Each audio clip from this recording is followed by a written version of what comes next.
Jadi banyak ditemukan satwa-satwa yang udah lama nggak terlihat, terus ditemukan lagi gitu.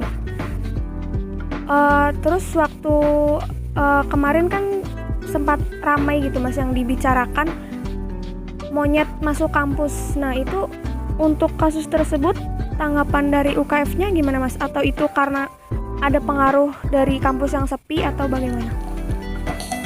Nah, untuk monyet masuk kampus sebenarnya sebelum pandemi juga udah banyak ya.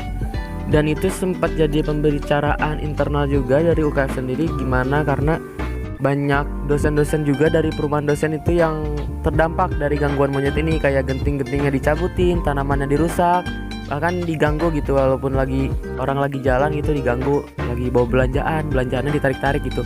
Itu ada tuh di Prumdos. Nah, dari pembicaraan kita sendiri sempat mau ngambil tindakan gitu, gimana caranya nanganin monyet-monyet ini.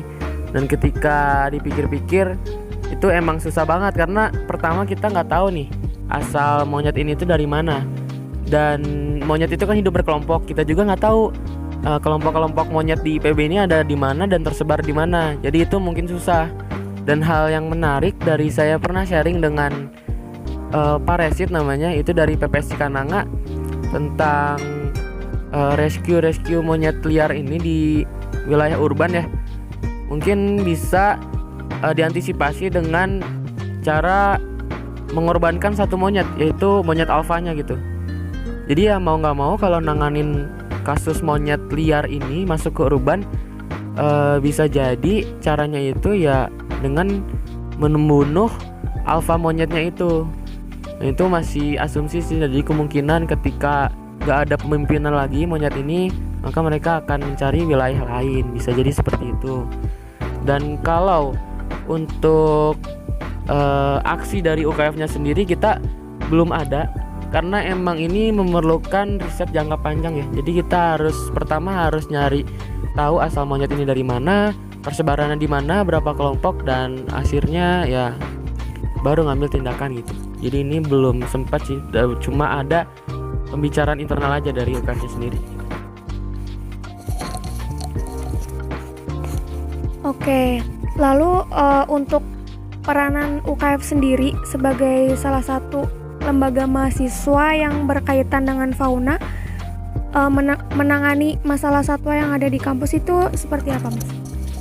Nah, biasanya kita juga dapat permintaannya dari warga-warga di IPB, khususnya ya dosen-dosen di perumahan dosen. Misalnya ada rescue ular, itu sih yang paling sering, rescue ular di rumah. Jadi kemarin baru dapat juga dari Prumdos dekat belakang kandang kuda itu, di gentengnya ada ular yang nongol, dan kita datengin, kita survei dulu apakah ada atau enggak. Dan mungkin sampai sekarang ularnya belum keluar lagi, jadi kita belum sempat ngambil lagi.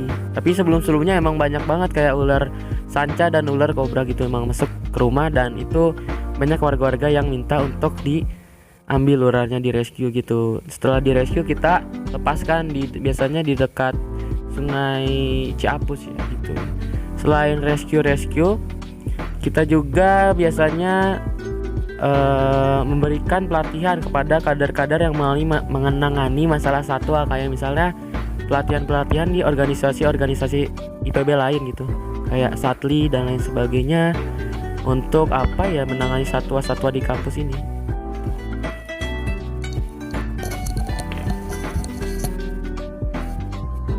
Baiklah, nah itu kan tadi ini ya kayak rescue ular yang berbahaya gitu.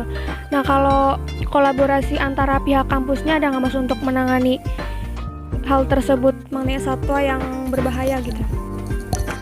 Untuk kolaborasi dengan pihak kampusnya belum ada ya, karena emang mungkin fokus kita itu banyak di luar kampus, karena mungkin baru sustain saat ini aja, tahun ini aja, untuk mencoba monitoring kampus dengan rutin gitu.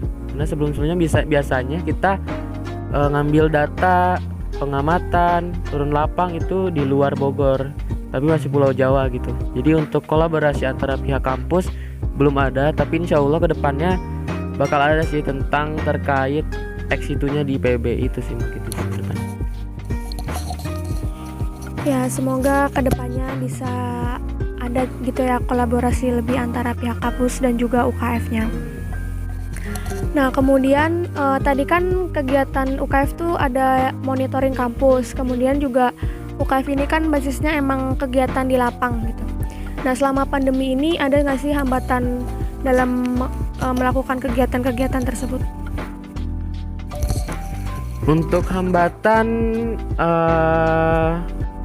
biasanya terkait kegiatan offline, apalagi pengamatan ya, dari perizinan sih.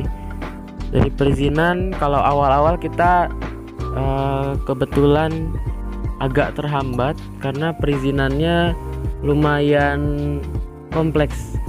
Dan selain itu mungkin selanjutnya udah teratasi nih masalah perizinan, ada lagi hambatan, itu menjalani prokes yang baik dan benar. Jadi kayak misalnya pengamatan pakai masker, bawa hand sanitizer, karena kan sedikit susah kalau pengamatan dan selalu menggunakan masker gerah gitu. Dan untuk misalnya bawa hand sanitizer kan itu menimbulkan wangi ya. Jadi itu bisa mengganggu satwa juga. Kalau kita lagi pengamatan nanti mencium bau hand sanitizer, satwanya jadi kabur. Nah, biasanya ya cara mengatasinya dengan membiasakan diri sih, dengan memakai masker. Itu lama-kelamaan kita terbiasa. Kalau hand sanitizer kita beli yang nggak ada baunya biasanya gitu. Oke, luar biasa banget ya UKF ini, walaupun pandemi tetap berkegiatan dan selalu mematuhi juga protokol kesehatan gitu. Kemudian ada nggak sih Mas impian ke depan UKF yang belum tercapai? Untuk impian UKF itu karena kita organisasi mahasiswa yang setiap tahunnya beregenerasi ya. Jadi untuk impiannya tersendiri itu kita bertahap. Jadi misalnya dari UKF-nya sendiri tiap angkatan, tiap periode itu impiannya emang berbeda-beda, dan itu kita gapai bersama-sama gitu. Jadi nggak ada impian terbesar UKF harus kayak gini, nggak. Jadi sekiranya kita menjalankan organisasi ini sudah tidak ada tantangan lagi, baru kita bikin impian baru. Untuk menggapai impian itu ya kita mencari tantangan baru lagi. Jadi untuk impian UKF sebenarnya tiap periode itu selalu berubah-ubah.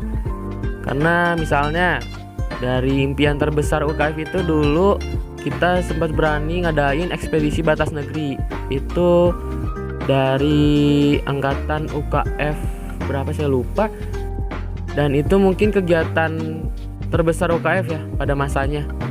Jadi ini memberanikan diri untuk keluar pulau, dan setelah impian itu tercapai kita bakal nyari impian-impian baru gitu. Jadi mencari tantangan baru karena organisasi yang terus bergenerasi itu sih. Oke, makanya juga ekspedisi batas negeri ini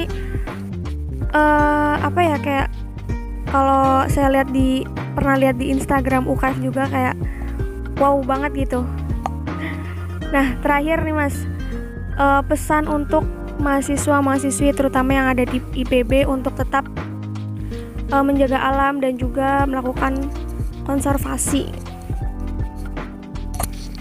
Ya, untuk mahasiswa IPB pesan dari saya, belajarlah ilmu-ilmu konservasi dan terapkan di kehidupan kalian gitu.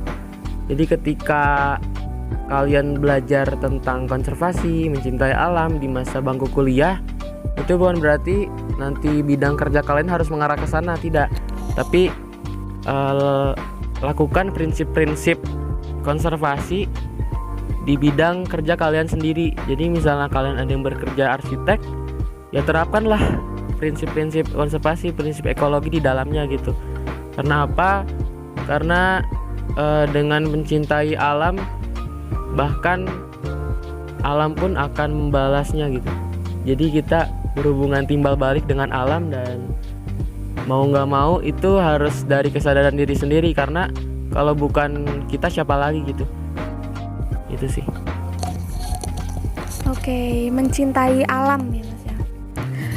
Oke, baik, dengan adanya pesan yang disampaikan Mas Ferry tadi, maka berakhirlah podcast workshop kita pada hari ini. Mudah-mudahan apa yang kita obrolkan tadi